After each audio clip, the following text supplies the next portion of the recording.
चाय नम चलो चलो शुरू करो तुम। कर दूं? हम्म। हाँ, आज कार्तिक मास के कृष्ण पक्ष की संकष्टी चतुर्थी है और आज के दिन ही करवा चौथ का व्रत भी रखा जाएगा। तो आज की इस वीडियो में आप सुनिए चौथ माता की कथा और भगवान विघ्नहर्ता गणेश की कथा। माना जाता है कि चौथ माता का व्रत और कथा के साथ भगवान गणेश की कथा सुनने से व्रत का पूर्ण फल प्राप्त होता है। पौराणिक कथा के अनुसार एक गांव में एक सेठ सेठानी थे। उनके एक बेटा और एक बहू थी। बहू सबको भोजन करा के फिर स्वयं भोजन करती थी। एक पड़ोसन ऐसी भी थी जो रोज पूछती थी कि बहू आज क्या बनाया है, क्या खाया है? तो बहू कहती ठंडो बासी। एक दिन उसके पति ने ऐसा सुनकर विचार किया कि आज तो पकवान बनाए जाएं। फिर देखें कि मेरी पत्नी क्या कहती है। उसने तरह तरह के पकवान बनवाए और घर के सभी लोगों ने एक साथ बैठकर भोजन किया। आज भी पड़ोसन ने पूछा तो बहू ने कहा कि ठंडो बासी। सेठ के लड़के ने सोचा हो न हो कोई बात अवश्य है जिससे कि मेरी पत्नी ऐसा कहती है। उसने पत्नी से पूछा तुम रोज ठंडो बासी खाया ऐसा क्यों कहती हो जबकि हम सबने एक साथ बैठकर कई तरह के पकवान खाए। उसकी पत्नी बोली हम जो खा रहे हैं वह बाप बूढ़ों की कमाई है। जिस दिन आप कमा कर लाओगे उस दिन मैं समझूंगी कि ताजा भोजन कर रहे हैं। अब एक दिन लड़के ने माँ से कहा मैं एक बड़े शहर में कमाई करने जा रहा हूँ। माँ बोली बेटा अपने पास इतना धन है कि खाया नहीं खत्म होगा। माँ के मना करने पर भी बेटे ने स्वयं कमाने का दृढ़ निश्चय कर लिया और जाते समय पत्नी से कहा मैं जब तक कमाकर बहुत सा धन लेकर न आऊं तुम चूल्हे की आग मत बुझने देना। एक दिन चूल्हे की आग बुझ गई तो वह मन ही मन घबराने लगी। कहीं मेरे पति पर संकट तो नहीं आन पड़ा। जल्दी से पड़ोस में से आग लाकर चूल्हे में रख दूं, ऐसा विचार करके पत्नी पड़ोस में गई। वहाँ पड़ोसन चौथ माता का व्रत और पूजन कर रही थी। पड़ोसन ने कहा थोड़ी देर में आकर ले जाना। तो बहू ने पड़ोसन से पूछा आप यह व्रत क्यों करती हैं? इससे क्या मिलता है? पड़ोसन ने कहा चौथ माता के इस व्रत को करने से अन्न और लक्ष्मी मिलती है और अपनी मनोकामनाएं पूर्ण होती हैं। अब बहू भी चौथ माता का व्रत करने लगी। दीवार पर उसने चौथ माता का चित्र बनाया। उस दिन घी और गुड़ का चूरमा बनाकर रात्रि को चंद्रमा को अर्घ देकर उसने भोजन किया। ऐसा करते करते बहुत दिन हो गए। चौथ माता ने उस बहू के पति को सपना दिया कि साहूकार का बेटा तू जागे कि सोवे, तेरी पत्नी तुझे बहुत याद कर रही है, घर जाकर उसकी चिंता मिटा दे। तू दुकान खोलकर कंकु केशर का पगड़िया बना के बैठ जाना। आज तेरा हिसाब किताब चुकता हो जाएगा। अब तो चौथ माता ने जैसा कहा था वैसा ही हुआ। उसने घर जाने की तैयारी की और गाड़ी भर के धन दौलत लेकर चल दिया। रास्ते में एक बड़ा सा काला नाग फन फैलाए बैठा था और कहने लगा आज तो मैं तुझे डसूंगा, छोड़ूंगा नहीं। आज तेरी आयु पूरी हो गई है। सेठ के लड़के ने कहा आज चौथ माता ने मुझे सपना दिया तो मैं पत्नी से मिलने घर जा रहा हूँ। वहाँ मेरी पत्नी बहुत चिंता कर रही है। मैं उससे मिलकर जरूर आऊंगा, तब तुम मुझे डस लेना। नाग ने कहा तुम शपथ पूर्वक कह कर जाओ तो मैं तुम्हें जाने दूंगा, परंतु लौट कर नहीं आए तो तुम्हारे घर आकर मैं तुम्हें डस लूंगा। इस प्रकार सांप को वचन देकर वह घर पहुंचा।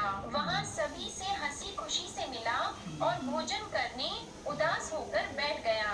उसकी पत्नी ने उदास होने का कारण पूछा तो पति ने काले नाग वाली बात बताते हुए कहा कि यदि मैं उसके पास नहीं जाऊंगा तो वह घर आकर ही मुझे डस लेगा। पत्नी बहुत चतुर थी। उसने कहा कि आप घबराओ नहीं, लेट जाओ, मैं एक उपाय करती हूँ।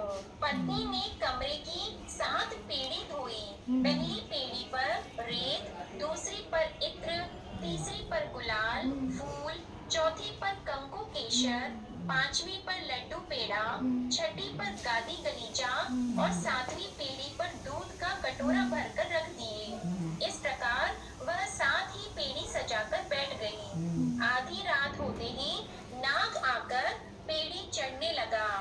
पहली पेड़ी पर रेत में लौट गया और कहने लगा कि सेठ की बहू ने आराम तो बहुत दिया, पर वचनों से बंध कर आया हूँ, सो डसूंगा अवश्य ही। इसी प्रकार 7 पेड़ियों पर नाग आराम करता हुआ और कहता हुआ कि डसूंगा जरूर। कमरे में जाने ही वाला था कि चौथ माता ने विचार किया कि मैं इसे नहीं बचाऊंगी तो संसार में धर्म कर्म और व्रत पूजन को कौन मानेगा। अब तो गणेश जी, चंद्रमा जी और चौथ माता ने उसे बचाने का विचार किया। चंद्रमा जी ने उजाला किया, चौथ माता ढाल बनी और गणेश जी ने तलवार लेकर नाग को मार दिया और ढाल से ढक दिया। अब बहू भी थकी हारी सो गई। दिन निकला तो लोग बेटे से मिलने आए, परंतु बेटा बहू तो उठे ही नहीं थे। बहुत देर हो गई तो माँ उन्हें उठाने गई। माँ ने 7 पेड़ियों पर जो कुछ देखा तो वो बहुत ही घबराई और बेटा बहू को आवाज लगाई।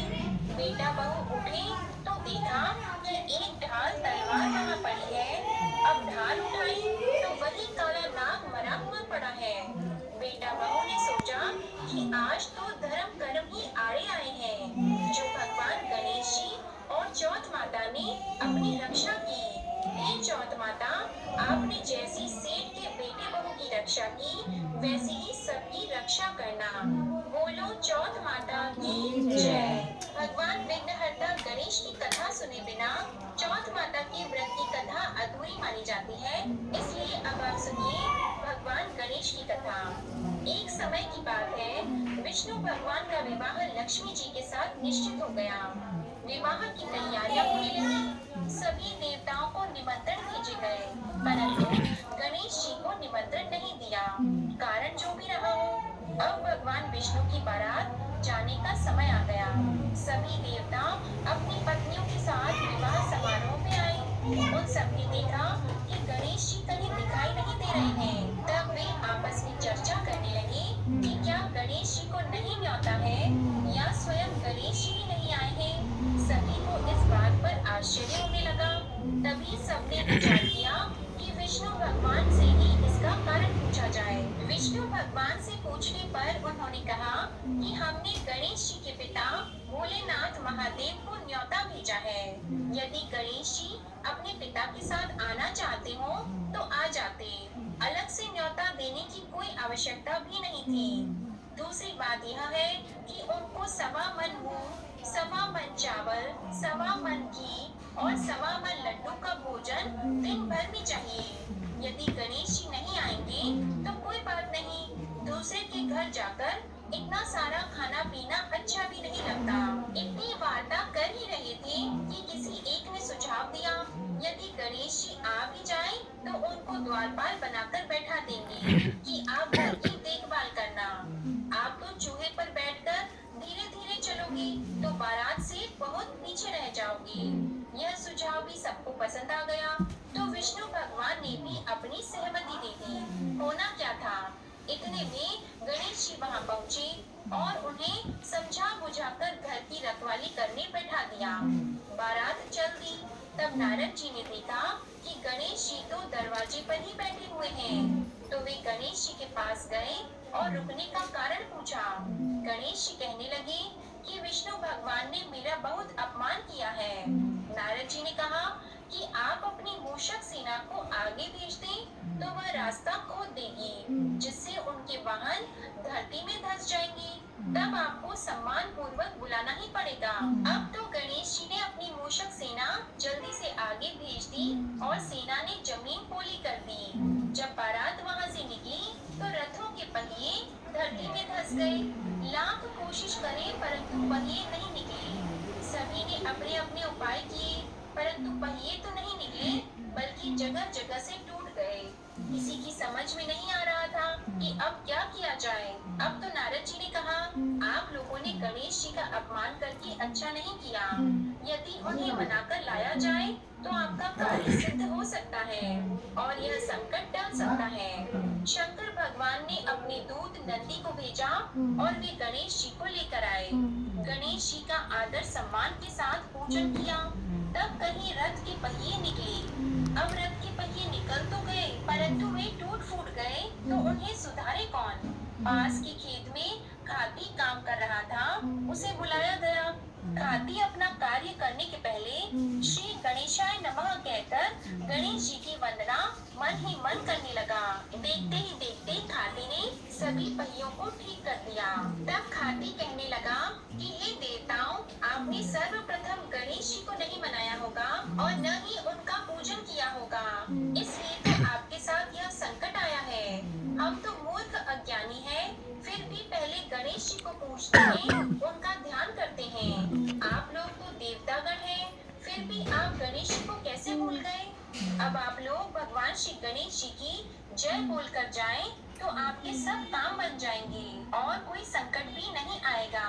अब सभी को अपनी अपनी गलती का पश्चाताप हुआ और सबने भगवान गणेश की जय जयकार करते हुए और बारात वहां से चल दी और विष्णु भगवान का लक्ष्मी जी के साथ विवाह संपन्न करा के सभी सब धन लौटाए। हे गणेश जी महाराज, आपने जैसे विष्णु भगवान के कार्य को सिद्ध किया, वैसे सभी के कार्य को सिद्ध करना। बोलो भगवान गणेश की जय। तो ये थी आज की चौथ माता की कथा और विघ्नहर्ता भगवान गणेश की कथा। आज की कथा अच्छी लगे तो वीडियो को लाइक करना मत भूलिएगा और कमेंट में चौथ माता की जय और भगवान गणेश की जय। जय गणपति भगवान। इसे बंद नहीं करो, यहाँ रख रही। कहाँ बंदेंगे इसमें? यहाँ रख किस लिए नहीं? अरे चल कोई नहीं। हाँ मतलब दिक्कत आना है।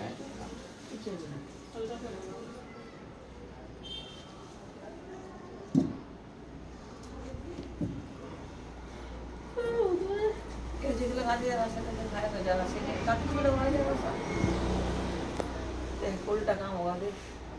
अबे यार इधर होता है इधर होता क्या नोनी के मजाक कर रही मैं का मांग बढ़ने मैं कैसे लग रहा भाई? सुंदर लग रहा। इतना है तो थोड़ा सा ही आओ हल्का सा लगाना। मैं बाहर जा रहा। मम्मी इस क्या करूँ हम? ये क्या कर रखा है? दे रही ये तो मुस्कान मैं बाहर हूँ, ठीक है?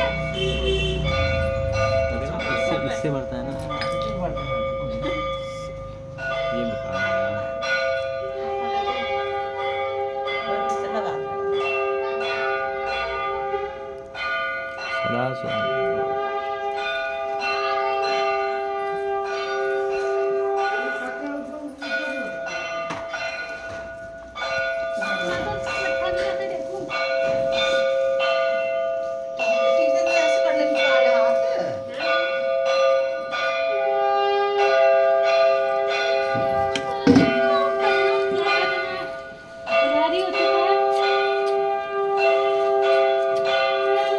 Hãy subscribe cho kênh Ghiền Mì Gõ để không bỏ lỡ